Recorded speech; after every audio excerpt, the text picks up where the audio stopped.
Olá pessoal, eu sou o professor Isaac Rossetti, aqui da Universidade Federal do Paraná, e hoje eu vou falar para vocês um pouco sobre enolatos de lítio.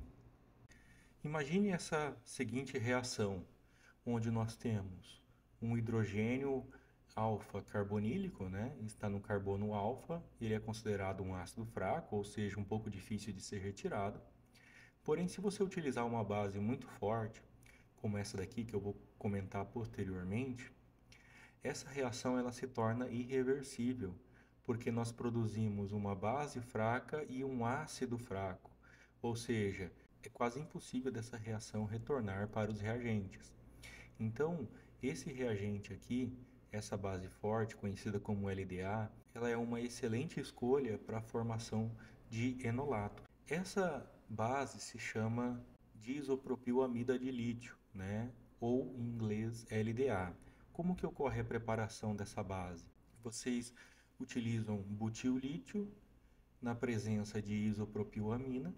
Ocorre uma captura, né, desse hidrogênio da amina pelo carbono do butil-lítio, liberando butano e produzindo aqui a diisopropilamida de lítio, ou conhecido como LDA. O LDA ele é um dos reagentes, né, uma das bases mais utilizadas dentro da química orgânica. Como que a gente faz essa formação regioseletiva de enolatos, né? Lembrando, pessoal, o que é uma formação regioseletiva, né? O que é regioseletiva? A palavra regio vem de posição e seletiva vem de seleção, né? Então é uma seleção de uma posição de uma molécula. Por exemplo, nós podemos ter aqui a formação de um enolato cinético, né? Então, olha essa molécula aqui, a metilciclohexanona. Nós temos hidrogênios alfa-carbonílicos para a direita e um hidrogênio que não está mostrado aqui para a esquerda. Se a gente utilizar aquele reagente, o LDA ele prefere retirar um desses hidrogênios que estão da direita, porque eles têm menos impedimento estérico. Esse hidrogênio que está para a esquerda aqui, ele tem um impedimento estérico da metila, ok? Então ele forma aqui o enolato cinético. Então esse enolato ele é formado rapidamente devido porque a base forte, ela impedida, remove o próton menos impedido mais rapidamente. Porém, podemos ter a formação do enolato termodinâmico. Então vamos ver os dois aqui, cinético e termodinâmico. Bom, se você tem uma molécula como a metilciclohexanona, onde nós temos alfa hidrogênios para o lado direito e um alfa hidrogênio para o lado esquerdo, a base, que pode ser o LDA, por exemplo, ele pode tirar um hidrogênio do lado direito, formando a dupla ligação do lado direito, ou pode tirar o hidrogênio do lado esquerdo e formando a dupla ligação do lado esquerdo. Porém, qual que é o favorecido? Imagine que a base vem e tira um hidrogênio do lado direito. Esse par de elétrons vem formando a ligação aqui dupla e um par de elétrons da dupla oxigênio sobe para o oxigênio. Tá? Então nós temos aqui a formação do enolato cinético, ou seja, o enolato menos estável. Nós falamos enolato cinético porque ele é o formado mais rapidamente, né, devido ao pouco impedimento estérico que esse lado da molécula tem. Mas agora imagine uma outra situação. Imagine que a base vem e tira o da direita. Forma-se a dupla ligação nessa posição, e aí você tem aqui a formação do enolato termodinâmico. Ele é mais estável. Por quê? Pessoal, olhem as posições das duplas ligações. Isso daqui, se a gente considerar como se fosse um alceno, ele é tetrasubstituído. Então, quanto mais substituídos os alcenos, melhor, mais estável ele é. Aqui nós temos um alceno trissubstituído, né? Porque o hidrogênio não conta aqui. Então, esse é chamado de enolato termodinâmico porque ele é mais estável. Só que ele é demorado, ele demora um pouco mais para ser formado porque, devido ao impedimento estérico dessa metila a esse hidrogênio, dificulta a base chegar a essa posição. Então, nós podemos utilizar essas estratégias para fazer uma alquilação direta em cetonas via enolatos de lítio. Então, se você tem a metilciclohexanona, você tratar com LDA, você forma aqui o enolato cinético, e esse enolato cinético, ele pode ser alquilado, nós chamamos de alquilação direta. Se você utilizar um halogênio, um alquil halogênio, né, por exemplo aqui iodeto de metila, esse carbono aqui ataca a metila e a metila ela é colocada fazendo uma ligação carbono-carbono. Ou você coloca aqui um outro haleto de alquila e fazendo essa alquilação direta. Nós também podemos fazer a alquilação direta de ésteres, né? Então, se você tem um éster e esse éster contém um hidrogênio alfa carbonílico, você tratando com LDA, você forma o enolato e na presença de uma substância eletrofílica, pode ser um grupo alquil, né, como mostrado no slide anterior, nós temos a formação aqui da alquilação de éster, né, a alfa-alquilação de ésteres. Por exemplo, olhem esse éster aqui, tem dois hidrogênios alfa carbonílicos aqui. Se nós tratarmos com LDA, ele forma um enolato nessa posição e depois colocamos iodeto de metila e o metil entra na posição alfa. Um outro exemplo, aqui é uma lactona, é um éster cíclico, tratamos com LDA, forma-se o enolato nesta posição, depois nós utilizamos um agente alquilante novamente e é alquilado na posição alfa-carbonílico. Nós também podemos ter enolatos de compostos dicarbonílicos, né? Então vamos comparar aqui a acidez de compostos dicarbonílicos com compostos com uma carbonila apenas, né? Nós já vimos aqui compostos com uma carbonila que mais ou menos, né, o pKa desse hidrogênio varia entre 18 e 20. Quando é um composto dicarbonílico, né, então você tem basicamente um CH2 aqui entre os grupos carbonílicos, o pKa desse hidrogênio ele vai para 9, 11. Então ele é muito mais ácido do que o hidrogênio em compostos monocarbonílicos. Se ele é mais ácido, ele é mais fácil de ser retirado. Lembrando, né, que se a gente utilizar um composto monocarbonílico e tratar com um etóxido de sódio, né, ou um etóxido de potássio, enfim, nós temos a formação do enolato. Mas como isso daqui ele é uma base forte, a reação ela tende para o lado esquerdo. Os hidrogênios alfa de compostos beta-carbonílicos, eles são mais ácidos. Então, se eles são mais ácidos, nós tratarmos isso com uma base, o equilíbrio tende a mais para a direita, porque se esse ácido ele é mais forte, consequentemente essa base ela é mais fraca. Então, favorece o equilíbrio para o lado direito. Então, nós temos a formação de enolatos, tá? Esses enolatos aqui, eles têm uma estrutura de ressonância, né? Porque nós temos compostos dicarbonílicos, então em algum momento a dupla ligação está aqui entre esses carbonos e a carga negativa nesse oxigênio, e em outro momento a dupla está entre esses carbonos e a carga negativa no outro oxigênio. Então a estrutura, né, de ressonância global, né, nós podemos tratar dessa maneira, onde as ligações duplas e bem como a carga, elas estão distribuídas aqui no centro desse composto dicarbonílico, né? Então nós chamamos isso de híbrido de ressonância. Uma aplicação disso é a síntese de metilcetonas. Um exemplo é a síntese de éster acetoacético, né? Então, por que esse tipo de molécula é conhecido como éster acetoacético, né? Então, aceto, né, vem da acetona e éster acético, né, do ácido acético. Então, éster acetoacético. Se nós tratarmos este éster com uma base forte, essa base vai tirar um hidrogênio na posição alfa carbonílico, formando assim o enolato. E se a gente utilizar um agente alquilante, esse agente alquilante ele é adicionado aqui nessa posição. Se nós executarmos essa síntese mais uma vez, então se a gente adicionar mais uma base, né, a base vai tirar o outro hidrogênio dessa posição aqui. Se a gente utilizar algum outro reagente alquilante, nós podemos fazer a alquilação pela segunda vez, tá? No máximo duas alquilações, né, porque tem dois hidrogênios ácidos ali. Então, essa estratégia ela é utilizada para a síntese de metilcetonas monossubstituídas. Então, nós temos o éster acetoacético. Se nós tratarmos ele com uma base e para a formação do enolato e posteriormente utilizar um agente alquilante, nós temos uma substituição, né? Uma substituição alquila nesse éster acetoacético.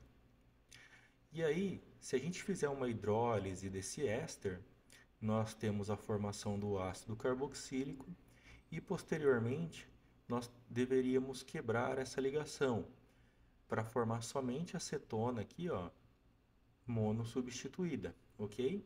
Como que a gente faz isso? Através de uma reação de descarboxilação do beta-cetoácido, né? Então, simplesmente você coloca em aquecimento, ocorre um desprendimento de CO2, nós chamamos isso de descarboxilação, e você tem acetona monossubstituída. Nós também podemos sintetizar acetonas, metilcetonas dissubstituídas. Então você tem o mesmo reagente, você faz uma primeira alquilação da mesma maneira, depois você faz uma segunda alquilação, aqui no caso colocou substituintes diferentes, depois você faz uma hidrólise desse éster levando ao ácido carboxílico e depois você faz uma reação de descarboxilação por aquecimento, liberando CO2 e formando a metilcetona dissubstituída. Ok? Então, sinteticamente falando, o ânion etilacetoacetato, que vem do composto dicarbonílico, ele é mais ou menos o equivalente sintético ao enolato acetato, né, que vem de um composto monocarbonílico. Nós podemos utilizar essas estratégias para a síntese de gama-cetoácidos e gama-dicetonas.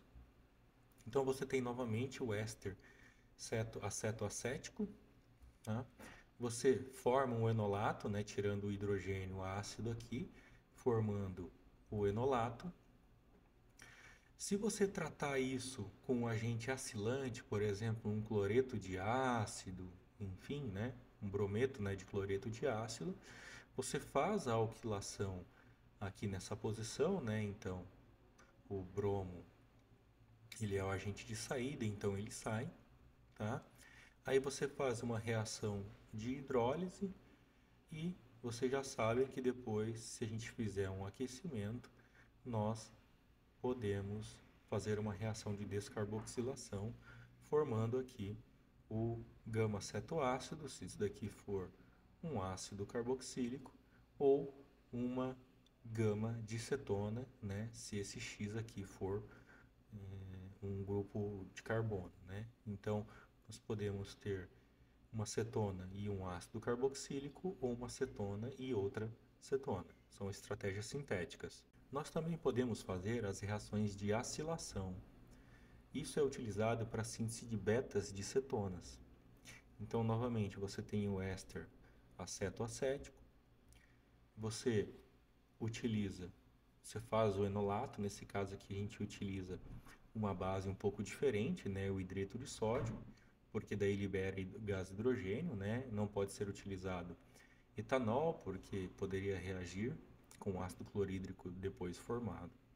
Então você forma o enolato acetoacético e agora, em vez de você fazer uma alquilação, você faz uma acilação, né? Então você utiliza, por exemplo, um cloreto de ácido e agora essa parte do cloreto que vai reagir com o enolato. Então você acilou aqui, né, o enolato. Depois, novamente, vocês já fazem a reação de hidrólise, onde você transforma esse éster em um ácido carboxílico. E depois, vocês já sabem, né, faz a reação de descarboxilação para formar aqui uma beta-dicetona. Nós podemos utilizar esses tipos de estratégia na síntese de ácidos acéticos monossubstituídos, também conhecida como síntese do ácido malônico.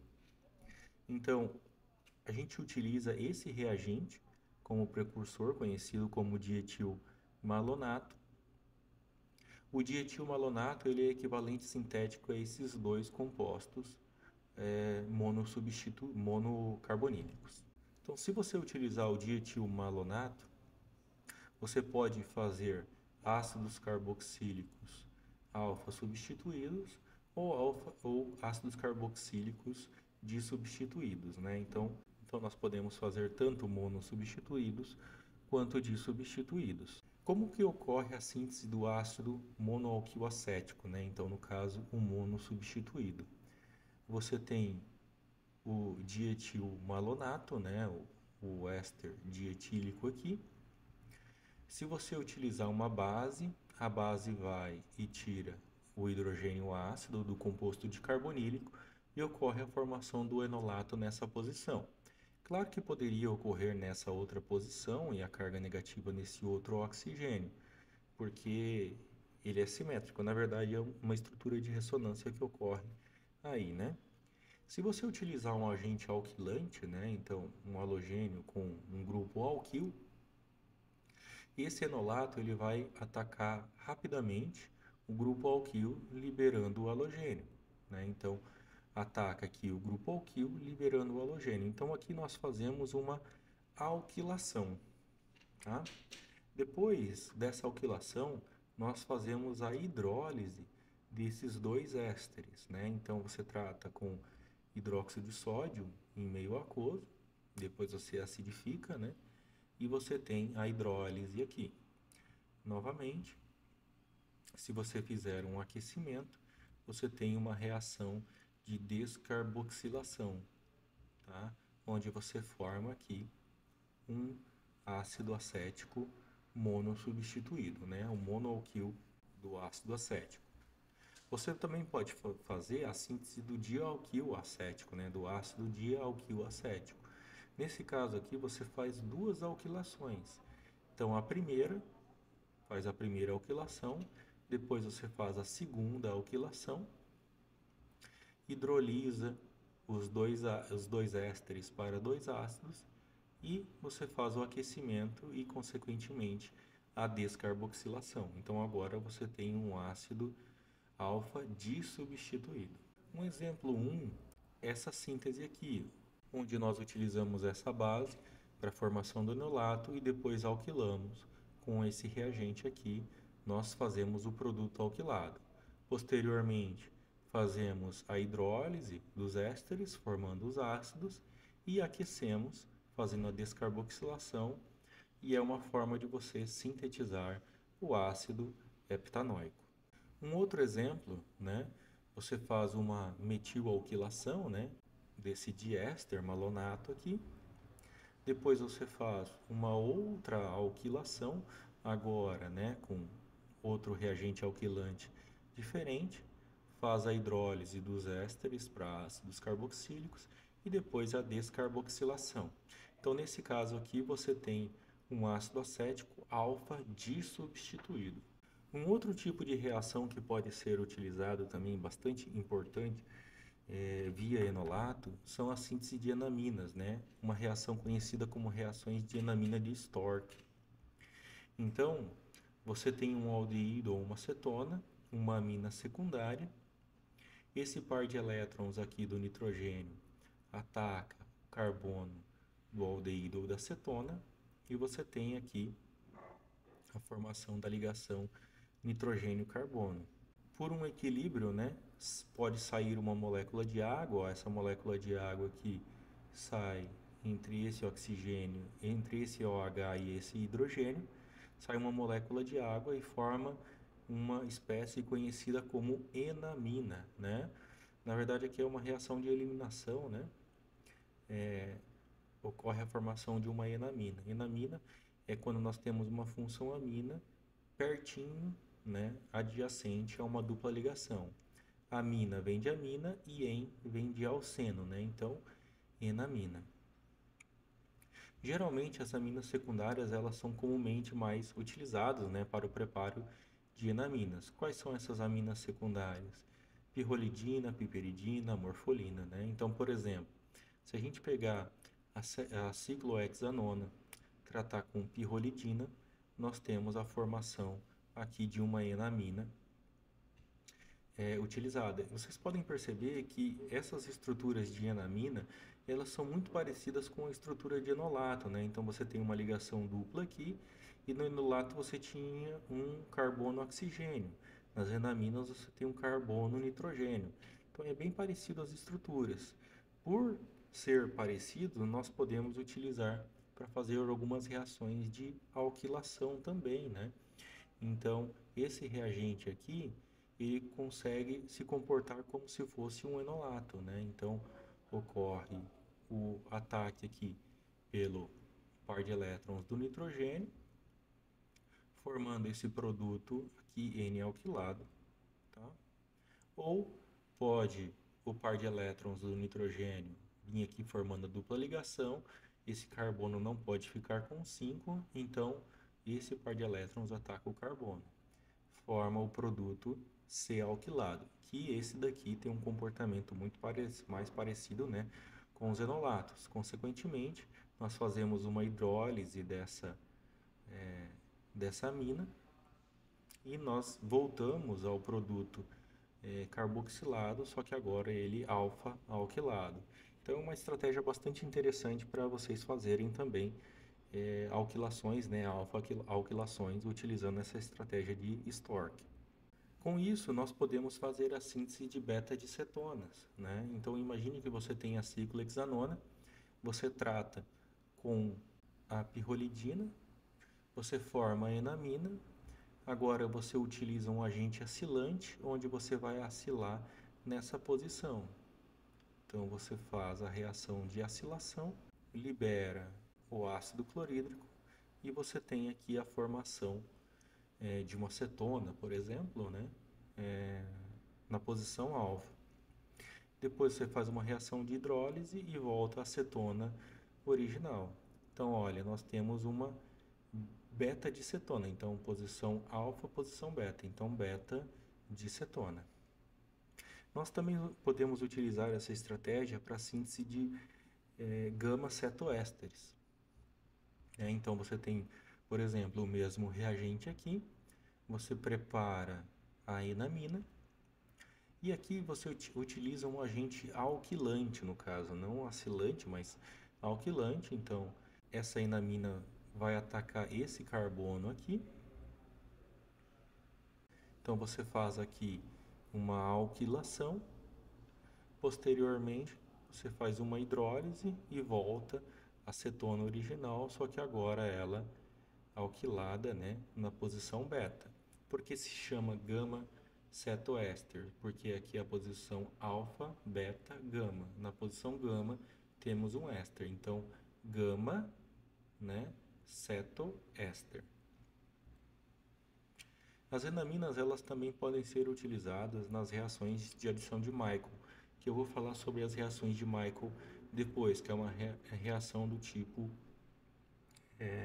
conjugada, tá? Então não vou entrar em muitos detalhes, mas ela pode ser utilizada para fazer esse tipo de reação também. Ok, pessoal? Então era isso que eu queria falar para vocês hoje. Um grande abraço e até breve.